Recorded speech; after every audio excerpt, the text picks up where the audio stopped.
Greetings, students, and welcome back to another session here for TESOL Methods and Materials. Today we're going to be talking a little bit more about methods and the methodologies that are out there. We're also going to talk a little bit about why Brown calls this the post-method era. I'm actually very glad that he does this. He's going to be talking about communicative language teaching in particular and some of the derivatives therein, but he also wants to talk about how communicative language teaching is more all-encompassing. We're no longer doing one method, it's the post-method era. All right, he begins by talking a little bit about this dichotomy between, teachers over here and researchers over here, and ne'er the twain shall meet.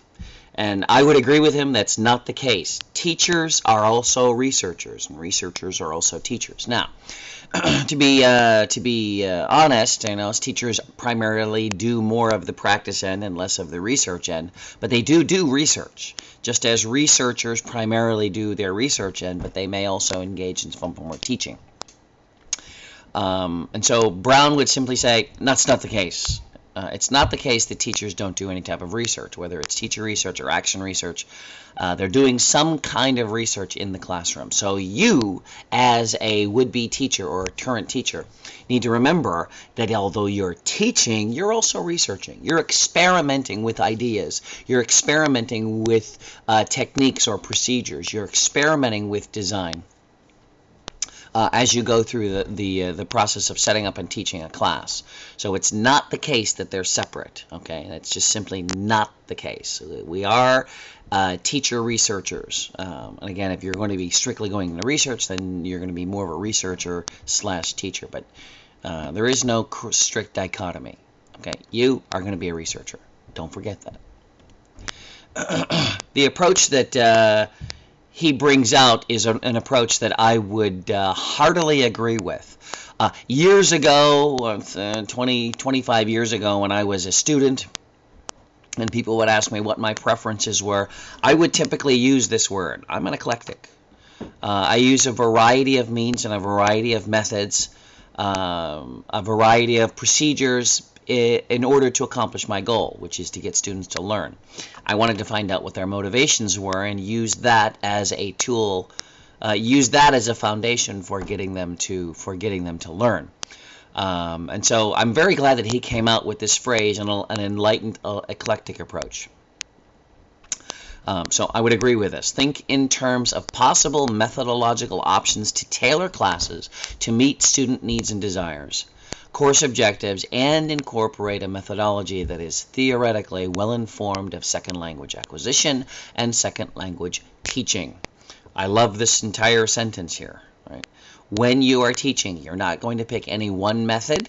Okay, you are going to be concerned about what it is you're teaching, what type of students that you have, right? What their needs and desires are. So this to me is going to encompass all of the methodology that we're going to be focusing on. This also means that your teaching needs to be dynamic. You may have in one locale a group of students who are learning English as a foreign language, or English as a foreign language. You're working overseas, and you've got students who really don't want to learn. They have to. They have no choice. I'm going to approach them differently than I would a student who's learning English as a foreign language and has a tremendous desire to learn. Or maybe you're here and you've got students who are antithetical to learning English. Okay, how do you deal with those as opposed to young adults who want to get into college or get a good job and they're very eager to learn English? Okay, I'm going to have to change up. I'm going to have to modify my designs to meet the needs and the personalities of the students that I'm going to have in my classes. Okay, so recognize you're not going to have any one method, any one procedure, any one way of doing things, okay, other than the generic abstract, which is going to change based on your student population. I also recommend take risks when you're teaching. When you've got a group of students and they're not clicking with you in a certain way, you got to find ways to motivate them, find ways to get them to want to learn. I was always told you can lead a horse to water, but you can't make him drink. And I remember that. And then I heard one preacher one time say, you can't make him drink, but you can put salt in his food, okay, which will encourage him to want to drink, right? Which I like. I thought that was very good. We as teachers want to find ways to encourage our students to want to learn. I often talk about Tom Sawyer. We'll talk about this later on in motivation, but Tom Sawyer was a great example. Him whitewashing that fence, and he didn't want to do it, and he convinced people to do it. So take risks, try new ways of doing things. Read up on what other people are doing, find out what their results are, and give it a try in your classroom. Do some research of your own as a teacher as you're in class to see if the methods that you're using are effective and good. So definitely play out there when you're out there and see if you can't make things better than they already are. All right, now let's jump into this whole idea of communicative language teaching. Communicative language teaching is still today the mainstay as far as a methodology. It is not designed and geared for one specific way of doing things. It is more inclusive in that sense. They focus on all components. This is a mistake. Look at that doesn't belong there. They focus on all components of language. They focus on the grammatical or the syntax. They focus on the discourse, the interaction. They focus on functional, sociolinguistic, strategic, and of course then they also deal with the skills and the database and the linguistic database or the lexical database. So they focus on all the components of language learning. It's not just one. The goal here is to communicate in any fashion or facet, not just listening and speaking and not just reading and writing. They focus on both form and function. Love these two words. Remember them as you're going through the classes that you're going to be taking here and anywhere out there when you're teaching. You're going to focus on form. What does it look like when you're actually seeing the forms of the language? And you're focusing on the function. They're not the same. For example, running, ing, is the form is a verb, but it's not the function is that of a noun, that type of thing. So when you're doing things with language with students, you want them to be able to understand both of them. Now that doesn't mean that you're going to teach them what form and function is, but you as a teacher want to be doing that. You want to engage students in meaningful communication that's pragmatic, it's useful to them, they're going to be able to understand and use it right away. That's authentic, it's real language, and it's functional, something that they can use and satisfy some linguistic function that they're going to be encountering. You want to focus on form and function. The other dichotomies that you want to look at here is fluency and accuracy. And it's always a battle. Which do you emphasize more? I personally get frustrated when I use language improperly and nobody stops me. Nobody says, no, that's not right. I want to know. I want to be accurate.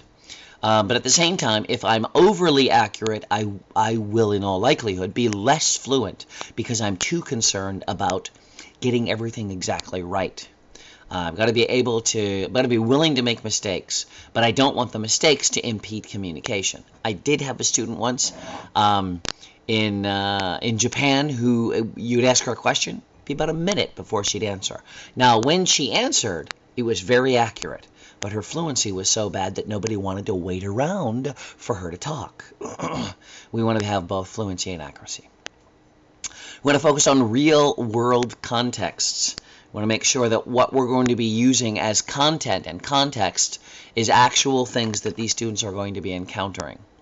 So we want to try to not make up things that wouldn't and be encountered in the real world, wouldn't be encountered or expected to be encountered with the students and their future lives or their lives now. We're going to look at autonomy and strategic involvement. Autonomy has to do with encouraging students to be self-starters, encourage students to be self-learners, independent learners. They don't need you anymore. My goal as a teacher is to lose my job with a particular set of students so that they can do the work all by themselves. They're not going to need me in order to complete the job. And I want to be able to encourage students to want to be independent learners. There are some students who simply don't want to try to do it themselves. They want the help of a teacher. That's all well and good at the beginning, but eventually they should start learning how to do things by themselves. Learn how to figure out what a grammatical element is. Learn how to figure out what a lexical element is. Learn how to figure out to communicate even if you don't necessarily know the words. And there are strategies for communicating, and there should be a goal from you as a teacher to push your students essentially out of the language nest so that they can become independent learners and continue learning on their own. Communicative language teaching holds as the teacher is more of a facilitator. They're more of the guide, guiding the students left and right down the path of language so that they can learn it, instead of not the teacher who is there telling the students, this is what you're going to learn. I know more than you here. Let me open your head here and let me pour this stuff in. No. In the communicative language teaching, the teacher is more of a facilitator. He's more of the quote-unquote the guide on the side, who's helping these students along as they communicate. You'll note that most of this is student-centric. Students are the ones who are the active participants in the classroom because they're the ones trying to use and learn how to do the language.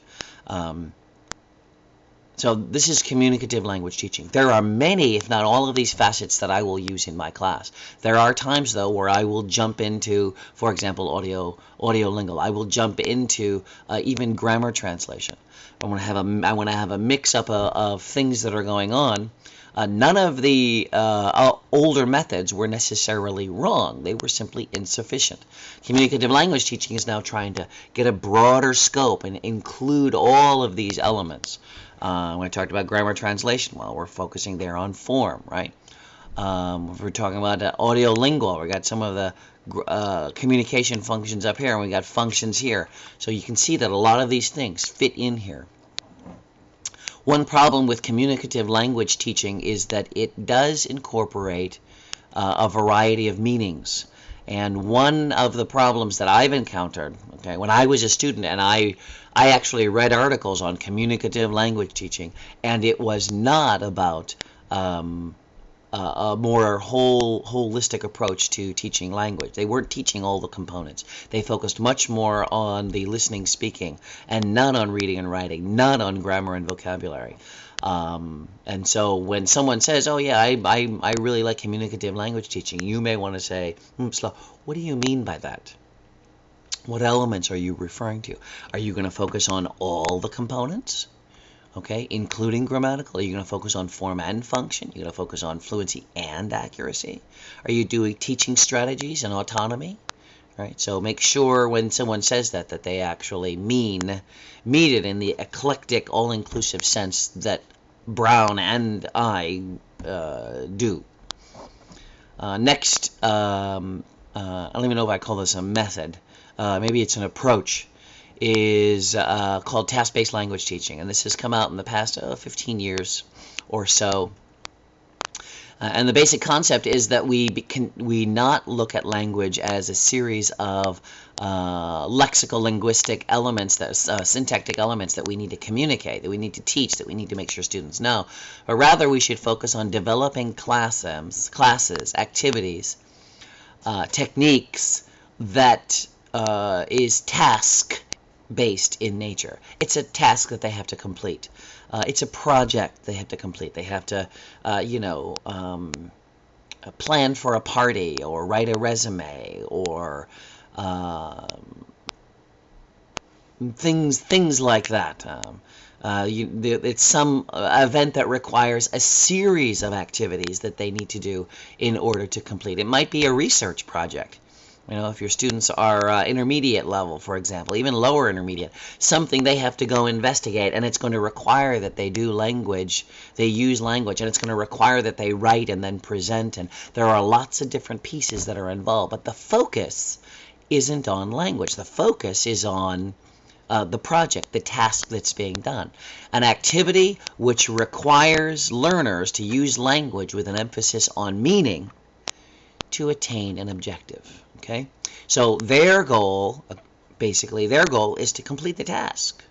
Obviously, your goal is for them not only to complete the task, but to learn the language necessary to complete the task.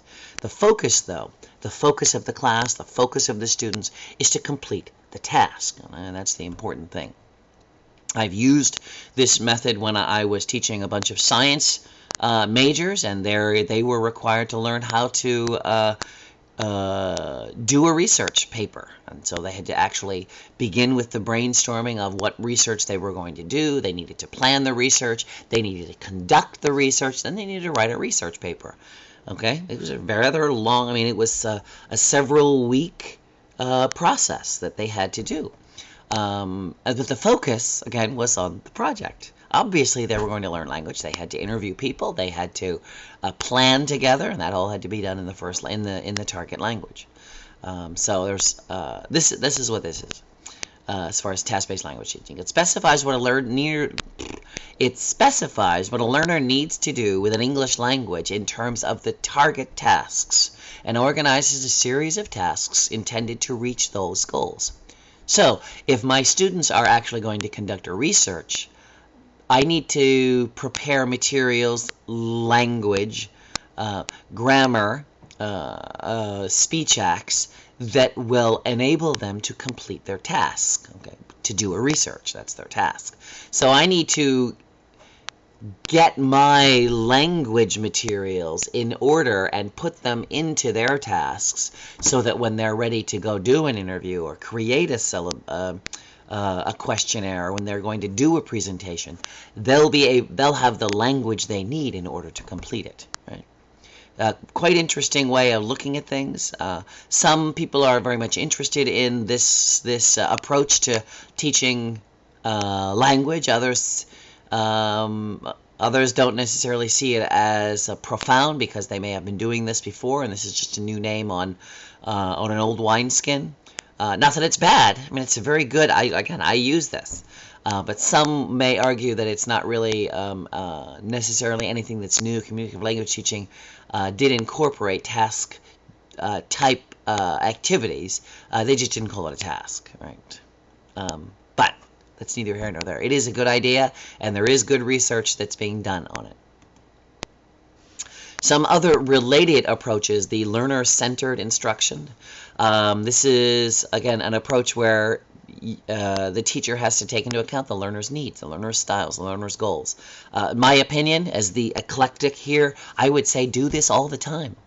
The moment you get a new block of students, you need to find out what do they need, what's their learning style, what's their goal. Find out what those things are and use that in the preparation of your course content. Give students some control of the content that's being done, right? And I, again, do this. First day of an ESL class, I will ask my students, what do you want to study? What do you like to learn about?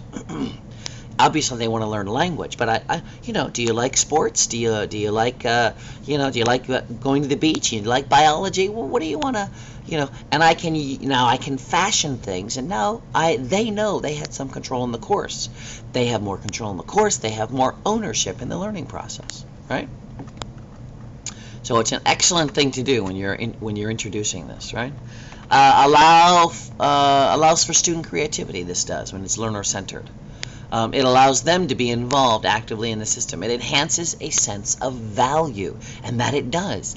They own the learning, and that's what you as a teacher want to do. This is also related somehow to autonomy. I own it. It's mine. Therefore, I'm going to be more responsible for it. And likewise, I have been given opportunity to put something into this. Therefore, I must be more valuable, right? This sense of value. So it's an excellent way to get students more motivated into learning. Cooperative learning. It's not competitive learning. It's not collaborative learning, right? It's cooperating. You're working together to complete activities to learn, in a sense. And it's in a non-combative manner. It's in a non-competitive manner because some people don't like competition, or they shy away from competition. Competition can be seen as something that's not good. This type of cooperative atmosphere is more creative. It's more caring. And you may have met students like this. They don't want to participate in games. They simply want to be creative. They want to draw. They want to, write stories. They want to, they want to do things that are not going to cause non-conflict type of activities, right? It's also one way to encourage self-esteem. Look, you did well. This is a good thing. And you're working together, and each of them are encouraging one another. I have no problem with either of these. This learner-centered instruction, I'm very much in favor of. Cooperative learning, I think, is a very good thing. However, I have this huge question here. What in the world is wrong with competition? Bear in mind that when your students leave school and they enter the business world or the whatever world that they're going to go into, what are they going to get smacked in the head with? Competition. In cooperative style learning, there are no winners, there are no losers. Well, maybe everybody's a winner. But in the real world, there are winners and there are losers. And that's not a bad thing. Competition breeds improvement in all areas. One reason why we're getting better cars, why we're getting better laser type surgery, why we're getting better sports, because there's competition. My goodness, when you think of sports, holy, the people are vying and fighting and struggling in order to become number one. So competition is everywhere. Competition is not bad, provided that it doesn't squelch motivation. And I believe that's what these cooperative learning mavens were really trying to do. They were trying to say, look, we don't want to squelch motivation. My thought is that too much competition can be bad, right? It can stifle people's desire to want to learn. Not enough competition does the same thing. And I'll give you the example. I remember listening to a radio announcer talking about how there were some places in the United States where keeping score for soccer games was eliminated. And you just went out and played. Hey, everybody go play. Cooperative. Everybody goes out and has fun playing, and who cares about the score? Well, what happens? The kids finish their playing, and they come home, and they get in the van, and, the mommy or the daddy in the car says, hey, did you have fun, kids? And the one kid says, oh, we had a great time, and we won. Well, what do you mean you won? I thought you weren't keeping score. Well, they're not keeping score. But we were. We won. See, the kids wanted competition. So why not give that to them? Now, this is me now, don't make the competition so much so that you kill motivation. To me, the key is motivation. Competition is a good thing. It does help promote good motivation. Now, if it's overdone and it starts to squelch people's desire to want to learn, well, then that's a problem, right? You've heard people, again, go back to the sports world again, you see people who are just crazy about whatever, and then you hear the other people playing the game saying, man, it's just a game, man, it's just a sport, don't get so over. See, their motivation is now hurt people. So in the world of language, I think competition is a great thing, but don't let it squelch motivation. The main thing that you want to have is encourage people to want to learn. You want to get those people to paint that fence, right? Tom Sawyer again. You don't want to squelch motivation with too much competition, but you also don't want to kill it by having not enough. You're going to need a happy medium. Again, we'll go back to that eclectic idea. Some other related approaches, ideas. Interactive learning. Interactive learning stresses pair work and authentic input. It stresses genuine, meaningful communication. I love pair work. This is just now me talking with regard to interactive learning. I love pair work because more people are talking. Remember, when you're in class and you want your students to use language, the more people who use language, the better. If you have them in groups of 5 and 6, 1 or 2 people are talking. If it's in pairs, oh man, then many people can be communicating all at once, talking at one time. So I love pair work. Communication is also very good when they're talking back and forth. You allow them give and take. You allow them to negotiate meaning. And negotiation of meaning, according to people like Gass, is an important step in helping them understand and take in new ideas, take in the differences, and learn to understand each other Again, learn each other, learn what each other are talking about. Sorry about that. Learn about what each of other are talking about. So negotiation is an important step. For writing and speaking, interactive learning should be for encourage real audiences. So make sure that the audience is real and not merely contrived. I tend to want to try to get my non-native speakers to work with native speakers. I have, for example, if I give a speech contest in one of my classes, I make it public, and other people from the school can come in and listen. Okay, it's a real audience, and so they have that type of interaction. Whole language learning. Whole language learning includes all of the pieces of language, but not just the pieces. The whole is not merely the sum of its parts. There are other things that are there. You've got to be able to stand back and look at the bigger picture. So Brown suggests that we follow first language acquisition. We need to have students stand back and look at the whole picture of language that they're dealing with, not the little bitty components that they generally work with when they're in a particular classroom.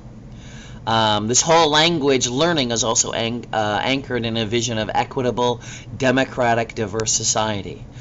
This has something to do with empowerment. Language is the way that we construct ideas, and this is the constructivist idea for learning, and language learning in particular. But the constructivist idea for learning is that we construct ideas. We don't simply learn them from others, that we have to build them. And so we want to build them so that the society is diverse and democratic and equitable. It also means that those who are coming from a society or a language that limits their access, limits their understanding, limits their capabilities, that we teach language in such a way that we encourage democracy, everybody being equal, diversity. Appreciating the differences that each other has. That's part of whole language learning theoretical foundation. Content-based instruction. Content-based instruction, CBI, has a variety of forms. In its most generic form, though, it's basically studying other content, and the content of the other is the main thing that you're studying. So if you're studying science, you're studying science. If you're studying academics, you're studying academics. If you're studying dance, okay, well then you're studying dance. The content that you're going to be giving students is about dance. Of course, the content is all in English, and you need to provide extra scaffolding for grammar and vocabulary, but the focus of everything is dance. If you're teaching them mathematics, again, the focus is mathematics. You have to teach them, you have to give extra time for second language learners for the vocabulary and the typical grammar or functional things that are in this involved. But the focus is the content, and that's content-based instruction. Study language and specific content at the same time. Okay, so you're going to study biology at the same time that you're studying language, because the focus, of course, is biology. Obviously, you need to study the grammar, you need to study the functions of language, you need to study the vocabulary so that you can understand and see what's going on. Content dictates language sequence. No would be the answer there. Content does not dictate the language sequence. The language sequence is something that the kids are going to learn, that they're going to have, whether you want to dictate more difficult or a different sequence, it's not going to matter. Now, you should, obviously, if you're dealing with a first grader and you're doing something with regard to biology, if they're low-level learners, you need to be able to reach them at the level that they're at. You can't teach them something when they're not ready. Just for example, when you look at a native speaker, a 2-year-old, and he's saying Pischetti instead of spaghetti, Pischetti. And you try to correct that kid, you correct him 15 ways to Sunday, and you know what he's going to say when you're done correcting him? Pischetti.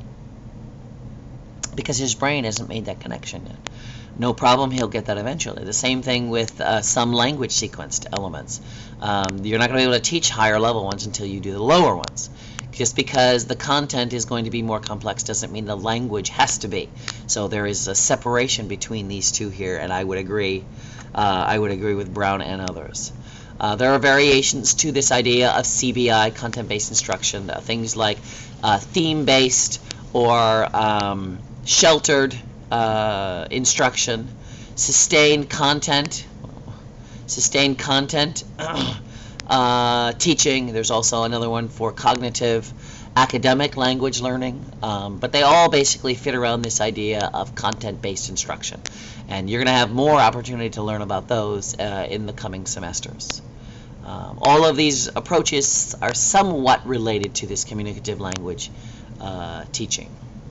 Some other candidates for cognitive language teaching one is the lexical approach.